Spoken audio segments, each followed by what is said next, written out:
Esta grabación corresponde al taller práctico sobre Xilinx Versal ACAP y los iEngines que se llevó a cabo en septiembre del 2021. En particular, esta presentación corresponde a la introducción a los Versal iEngines.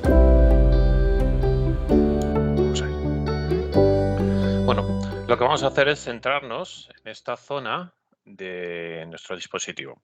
¿Qué es lo que nos vamos a encontrar ahí en el bloque marcado como Intelligent Engines? Pues básicamente lo que tenemos ahí es una matriz o una red de procesadores Verilog Instruction Word que han sido diseñados con dos aplicaciones fundamentalmente en mente. Para aplicaciones de comunicaciones, fundamentalmente tratamiento digital de señal, y posteriormente se expandió su funcionalidad para cubrir o para dar cobertura a aplicaciones de Machine Learning.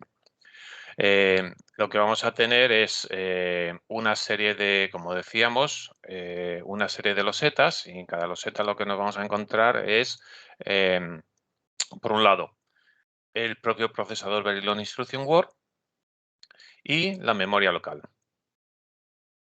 Dentro de esta memoria local o asociada a esta memoria local, lo que vamos a encontrar además es un controlador de DMA. Hay que tener en cuenta que, como veremos más adelante, a la hora de diseñarse estos dispositivos se les dotó de cantidades de memoria no demasiado grandes. Estamos hablando de unas pocas decenas de K. Con lo cual, es muy habitual que estos procesadores tengan que recibir datos desde el exterior o bien intercambiarlos entre ellos, y la forma de enviar esos datos son mediante una serie de canales AXI strings que están distribuidos a lo largo de toda la matriz, con el objeto de facilitar las comunicaciones locales entre los cores. Bien, si nos detenemos más o con mayor detalle en lo que sería el propio procesador, nos vamos a encontrar pues con varios elementos distintivos. Por un lado, vamos a tener una unidad escalar que está pensado para trabajar o para operar sobre elementos simples. Lo que más potencia le proporciona a nuestros AI Engines es la unidad de cálculo vectorial, que permite realizar instrucciones de tipo SMD de hasta 8 elementos. Y luego tendremos, para facilitar todo lo que tiene que ver con el movimiento de datos, varias unidades de generación de direcciones. Concretamente, vamos a tener 3 unidades para poder realizar de forma simultánea 2 accesos de lectura sobre la memoria local del procesador y un acceso de escritura.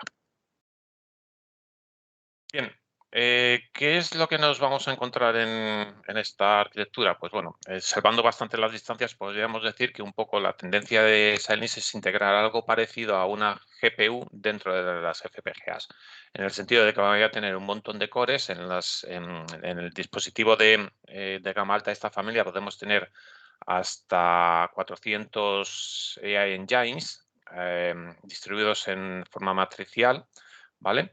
Y quizá las características más importantes de esta aproximación es que incrementan lo que denominan la computación, la densidad computacional.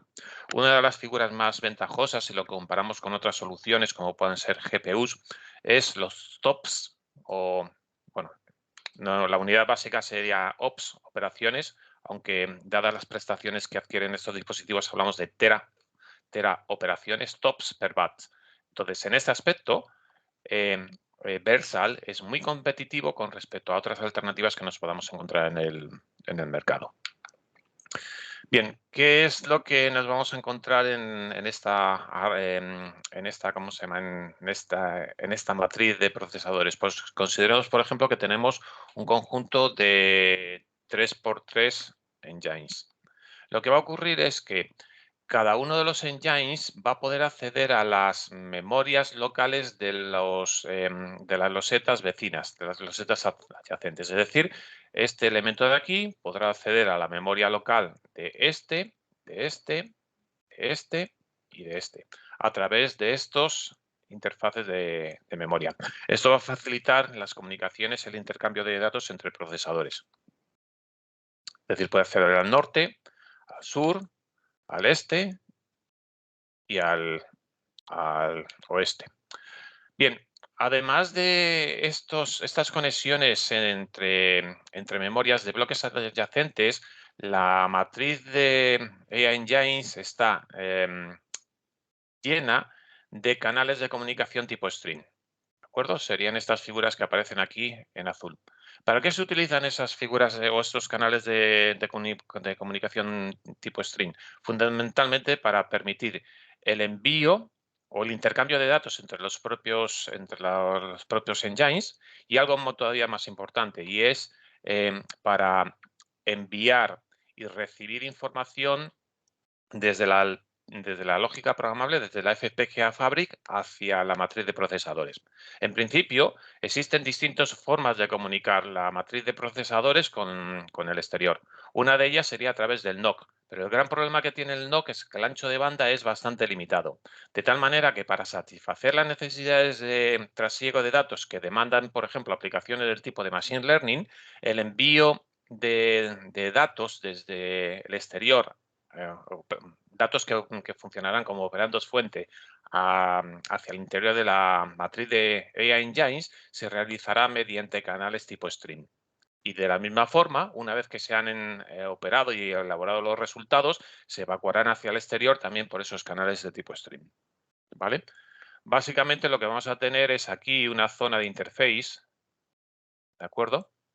Que originalmente Silent lo denominaba shim, calzo, y aquí lo que vamos a tener son distintos bloques de interfase de tipo string que me permite comunicar la lógica programable con la matriz de procesadores.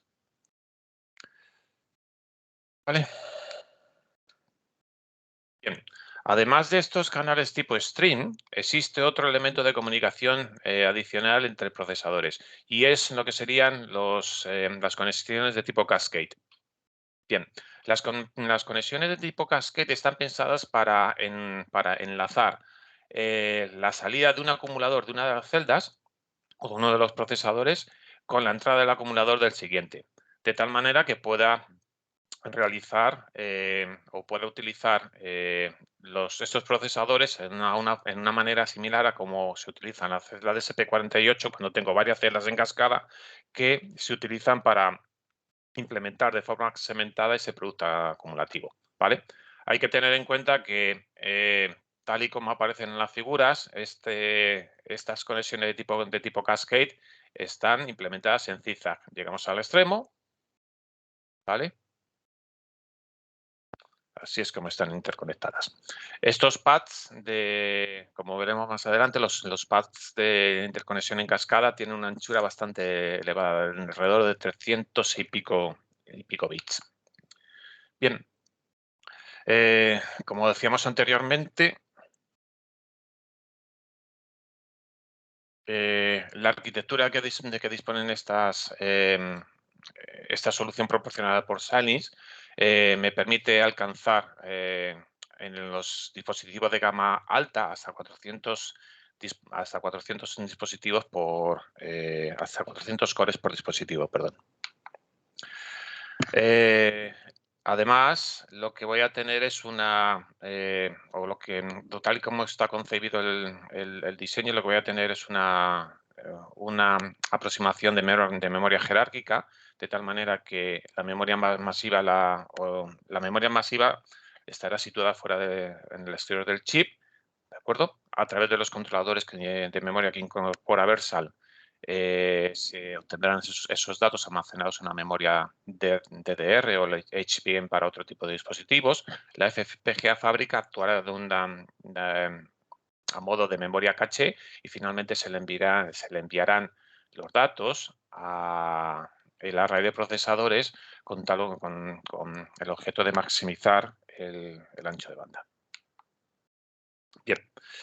¿Qué es lo que van a aparecer en nuestra loseta? Si nos centramos en esta loseta, pues yo por un lado lo que voy a tener, como decíamos, era el propio procesador, ¿vale? El bloque correspondiente a la memoria, ¿de acuerdo? Y dentro del bloque correspondiente a la memoria me voy a encontrar tanto los propios bancos de memoria para datos y para instrucciones como un controlador de DMA. Y finalmente lo que vamos a tener es un bloque de interconexión. Esto sería parecido a es muy similar conceptualmente a un Axis Interconnect como los que podemos encontrar en un diseño clásico de FPGA basadas en Xilinx. En este caso, este Interconnect lo que va a hacer es enrutar las comunicaciones de tipo Memory Map y Axis String que van a aparecer en este dispositivo. Bien. Vamos a ver con mayor detalle cada uno de los elementos. Si nos detenemos en primer lugar en lo que sería el procesador es un procesador Very Long Instruction Word. ¿Qué quiere decir esto? Que el procesador va a utilizar un tamaño de palabra muy largo porque realmente lo que estamos haciendo es formar paquetes de múltiples instrucciones, de tal manera que podré emitir múltiples instrucciones de forma simultánea que aumentarán el paralelismo del dispositivo. Vamos a tener unidades vectoriales de 512 bits que me permitirán operar en modo Single Instruction Multiple Data. ¿Vale? El juego de instrucciones es específico y ha sido optimizado para aplicaciones de tipo DSP, 5G, inteligencia artificial, machine learning, etcétera. Recordad que inicialmente, o la génesis de este dispositivo, que se empezó a gestar a partir de en torno a 2011, 2012, surgió como una respuesta a las necesidades que planteaban los mercados de comunicaciones. ¿De acuerdo? Está fabricado en 7 nanómetros y funciona hasta 1 gigahercio y toda la programación del dispositivo se realiza en C/C++.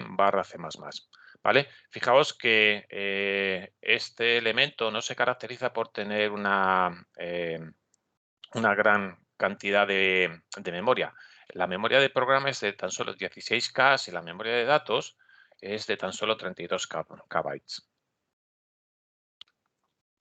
Bien, el bloque de Interconnect lo que va a hacer es gestionar el tráfico de Axis String y Memory Map hacia el core. ¿De acuerdo? Facilitará gestionar las comunicaciones entre los engines y me permitirá acceder desde la lógica programable a la memoria, a los bancos de memoria que tenemos en nuestro array a través de distintos recursos. En principio, yo puedo acceder mediante comunicaciones tipo string, ¿de acuerdo? O bien mediante comunicaciones de tipo memory map, ¿vale? Yo en principio puedo trabajar con una comunicación memory map que me permitirá acceder a los distintos registros de control de que dispone el periférico y luego tenemos un Axis String Crossbar para permitir el ruteado de paquetes entre los distintos cores. En el caso de la memoria, pues tenemos que hacer distinción entre dos tipos de memoria. Este procesador utiliza una arquitectura Harvard en el sentido de que se hace distinción entre el espacio de memoria de código y el espacio de memoria de datos. En el caso del espacio de memoria de código, como hemos dicho, es un tamaño muy pequeño, tan solo 16 KB. Y en el caso de la memoria de datos es un poco mayor y lo más importante es que está organizado en múltiples bancos, concretamente en 8 bancos, lo que permitiría, en principio, si se distribuyen bien los accesos, realizar o acceder a este dispositivo de forma simultánea por múltiples agentes, por los controladores DMA, por el propio procesador, los controladores DMA, y esto sin tener que insertar el estado de espera en los accesos. Otro de los aspectos interesantes que tienen estos bancos de memoria es que incluyen primitivas de sincronización, los locks. Esas primitivas de sincronización se utilizan para gestionar fundamentalmente el manejo de esos bancos de memoria en estructuras de tipo ping-pong. De tal manera que yo lo que tendré será uno de los procesadores que pueda actuar como productor, almacena los datos en uno de los buffers, en el buffer ping, ¿de acuerdo? Y una vez que ha terminado de almacenar esos datos, libera el lock para que el otro procesador pueda acceder a ese buffer, ¿vale?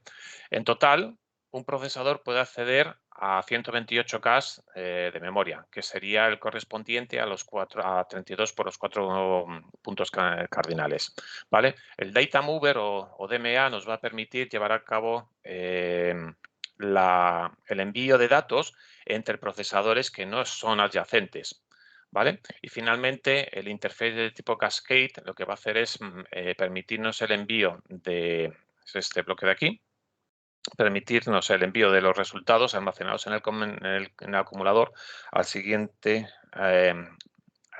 procesador que aparece en la cadena. Bien, hablemos un poco del paralelismo que aparece en estos dispositivos. ¿Vale? Como hemos dicho, este procesador es un procesador Verilog Instruction Word, ¿de acuerdo? Es decir, puede empaquetar hasta 7 instrucciones en una misma palabra. De esas 7 instrucciones, una de ellas será escalar, la otra se utilizará hasta 2 para movimiento de datos, para movimiento de datos entre registros, 2 operaciones de carga, es decir, de lectura de operandos, una operación de almacenamiento de resultados y finalmente una operación de multiplicación de vectores. ¿De acuerdo? Entonces, esto es crucial para poder alcanzar un alto rendimiento en este tipo de aplicaciones. Hablemos a continuación de la unidad escalar. ¿Vale? La unidad escalar está pensada para realizar operaciones sobre elementos o sobre operandos de un único elemento. ¿Vale? Contiene las instrucciones típicas o permite realizar las operaciones típicas que nos podemos encontrar en cualquier procesador RISC, como por ejemplo suma, resta, comparación, multiplicación, movimiento, etcétera. Bien, la unidad escalar lo que va a hacer es utilizar una serie de registros, ¿de acuerdo? Dentro de esos registros se incluyen registros de configuración y luego vamos a tener una serie de registros especiales. Esos registros especiales se utilizan, por ejemplo, para gestionar lo que sería el entorno de programación, como por ejemplo el control de pila. Si tengo que realizar llamadas a funciones o a subrutinas, el registro de enlace, el contador de programa, etcétera. Esto es igual que en cualquier microRISC convencional, aunque normalmente este tipo de recursos, dado que en la mayoría de las veces la programación siempre la voy a realizar en alto nivel, utilizando C o C++, el acceso a estos recursos no tiene demasiado, o una descripción detallada de estos recursos tampoco tiene demasiado sentido. ¿Vale? Bien, en lo correspondiente a la ALU va a gestionar o va a permitir realizar las siguientes operaciones. Las operaciones de suma y resta consumirán un único ciclo de reloj. Las operaciones de tipológico también un único ciclo de reloj. En el caso de multiplicaciones de 32 por 32, tanto en formato con signo o sin signo, consumen 3 ciclos de reloj y finalmente las instrucciones de desplazamiento y comparación que solamente consumen un único ciclo de reloj. Bien, además de este tipo de operaciones que podrían responder a las operaciones clásicas que nos podemos encontrar en un procesador RISC, vamos a tener una serie de operaciones que han sido específicamente diseñadas para las aplicaciones a que va destinado. Teniendo en cuenta que una de las aplicaciones es el tratamiento digital de señal, este procesador es capaz de realizar o tiene dentro de su juego de instrucciones para operar con funciones no lineales. Por ejemplo, senos, cosenos, valor absoluto, cuenta de ceros no significativos, ¿vale? Cálculo de mínimo y máximo, raíces cuadradas, raíz cuadrada inversa, inverso, etcétera. Y además funciones de conversión para pasar de punto fijo a coma flotante y viceversa. La mayoría de estas instrucciones consumen más de un ciclo de reloj y en este caso nos podemos encontrar con un abanico que va desde 1 a 4 ciclos de reloj. Bien, en cuanto al soporte para la programación, bueno, cuando estemos trabajando con los AINGs, la programación se va a realizar utilizando un compilador de C convencional y ese compilador de C convencional nos permite utilizar los tipos estándar predefinidos de C, como son char, sort, in, long y coma flotante en simple y en doble precisión. Bueno, Pues a continuación vamos a detenernos en la unidad más interesante de este dispositivo o de este procesador, que es la unidad vectorial. Para ello nos vamos a detener en 4 elementos. La unidad vectorial de punto fijo, la unidad vectorial de coma flotante, el fichero de registros o blanco de registros y la precisión o el soporte para aritmética multiprecisión. Bueno, en el caso de la unidad vectorial de punto fijo, la unidad vectorial de punto fijo está compuesto por 3 pads. Lo que aparece en la parte superior de la figura son el número de etapas de segmentación en las que operan cada una de esas, cada uno de los bloques que se muestra para los pads, ¿vale? Entonces, tenemos por un lado el pad de multiplicación y acumulación, ¿vale?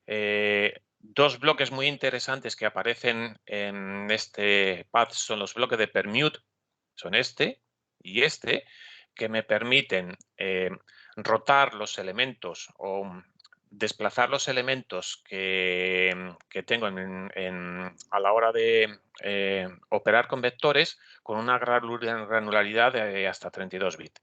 ¿Para qué resulta esto interesante? Pues tiene dos finalidades fundamentales. Por ejemplo, modos de direccionamiento especial, si por ejemplo necesito realizar cálculos tipo FFT en los que se necesitan generar de forma eficiente las mariposas, y también se utilizan para llevar a cabo el straight cuando estamos haciendo una convolución cuando estamos haciendo convoluciones en aplicaciones de Machine Learning.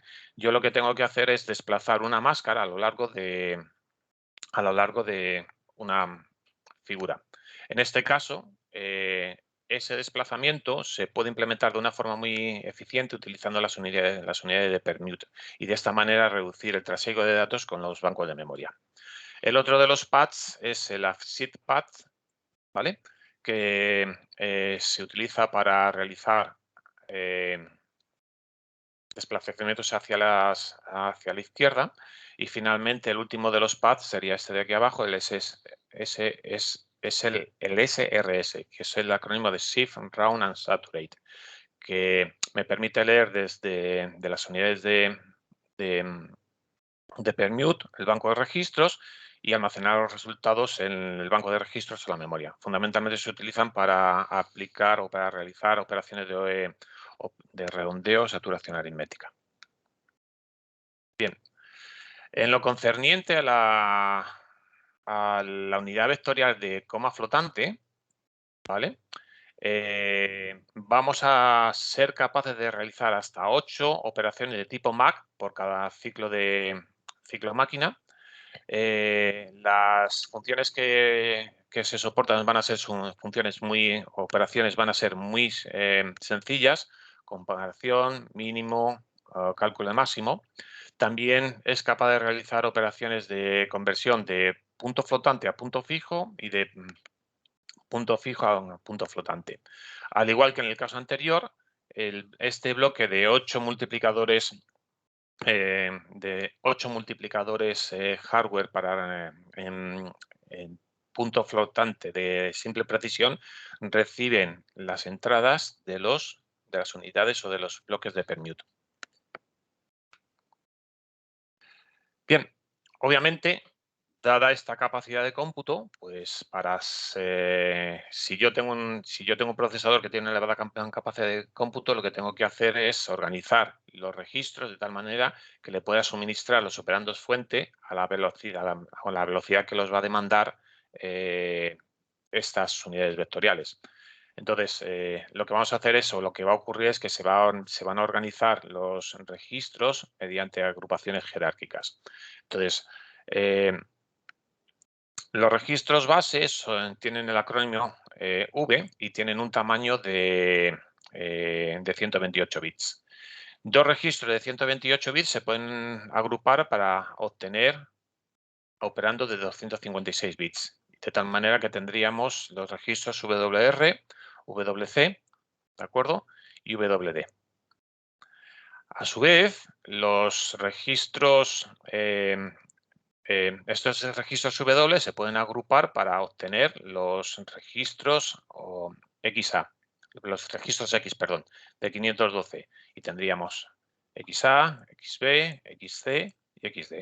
Y el siguiente nivel jerárquico sería el conformado por los registros Y, y en este caso estarían formados o bien por un paquete de XA y XB para el caso de YA, y en el caso de YD lo que se va a hacer es tomar también XD y XB, pero con ciertas limitaciones.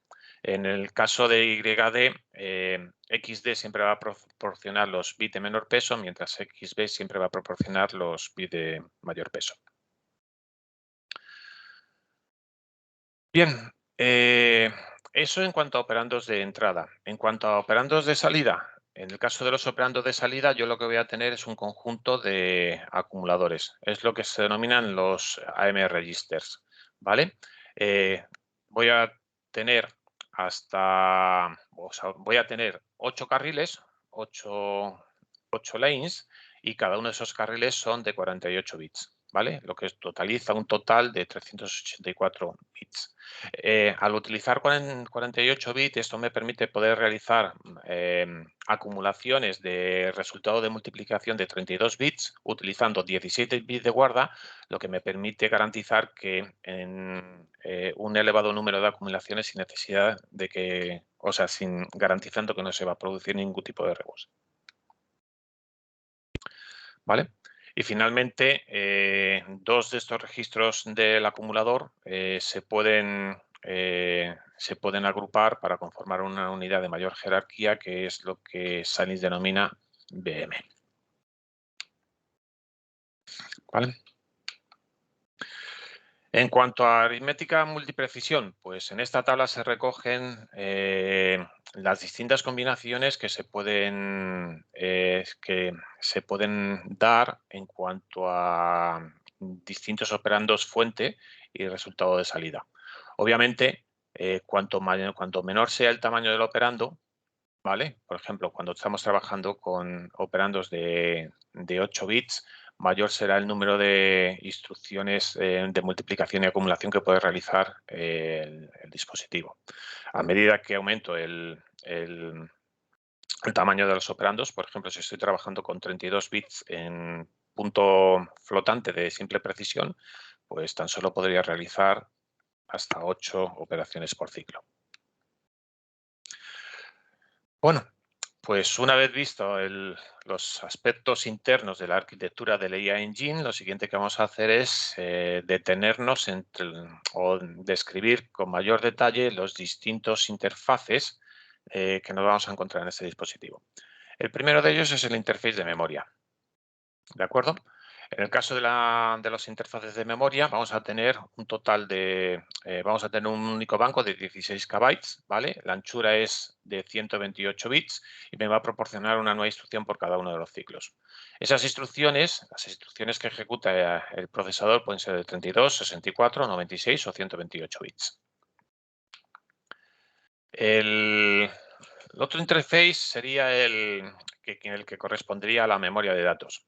En este caso, lo que vamos a tener son dos puertos para poder realizar operaciones de lectura, ¿vale? Es decir, que alimenta directamente a las unidades de carga, y un único puerto para la de escritura, que me permite realizar una operación de escritura.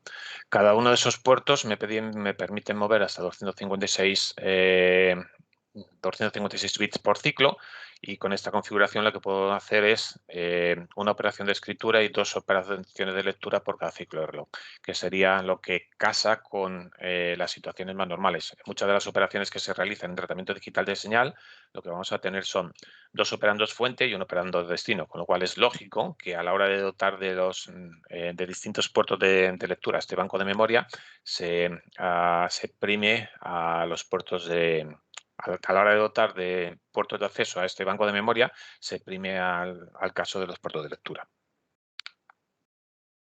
Bien, además de los propios interfaces que me permiten acceder a la memoria, voy a tener los interfaces de acceso a los logs, ¿de acuerdo?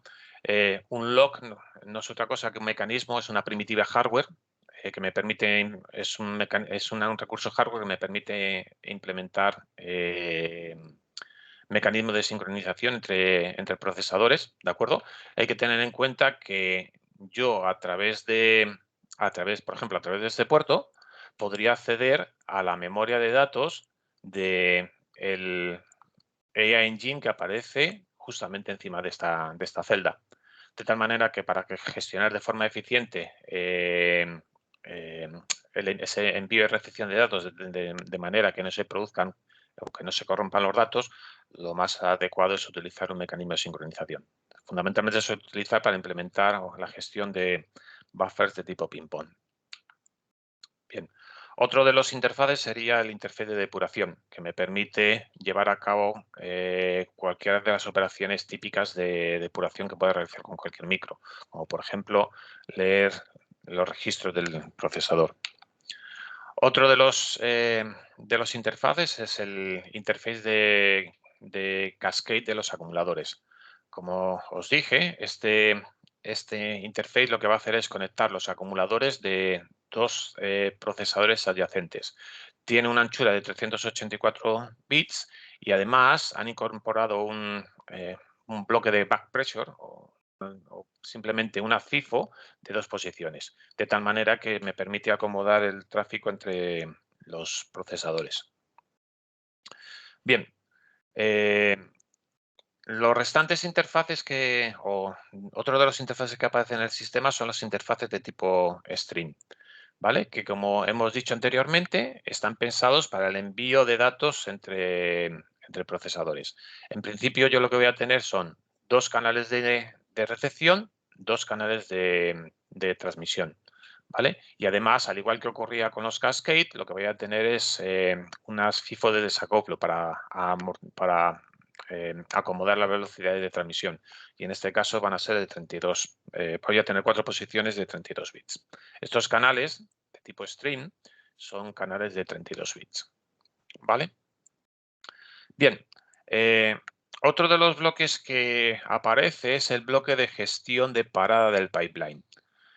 Cuando se diseñaron estos procesadores, lo que primó fue la sencillez, ¿de acuerdo? De tal manera que si aparece un conflicto, lo que se hace es se detiene todo el pipeline. Todas las etapas del pipeline se detienen. Entonces, ¿cuáles son las causas que pueden provocar la parada del pipeline? Pues que yo lo fuerce a través de uno de los registros de control a los que puedo acceder desde del processor system, ¿vale? Otro es la aparición de un conflicto en los módulos de lock. Situaciones de empty full en los canales ASI string. O bien colisiones que aparecen en los accesos a la memoria de datos. Recordad que la memoria de datos está organizada está organizada en 8 bancos, de tal manera que 2 accesos se pueden simultanear siempre y cuando tenga por destino distinto banco. Si apareciera un conflicto, es decir, si 2 procesadores están intentando acceder a un mismo banco de una memoria, se produciría un conflicto y aquel procesador contendiente que llegara en último lugar se vería obligado a detener su pipeline, ¿vale? Además, voy a tener un interface de eventos de 16 bits. Este tipo de interface se utiliza para indicar al processor system, que actúa como a modo de supervisor del sistema de situaciones excepcionales que hayan podido ocurrir durante la operación de los AI Engines, ¿de acuerdo?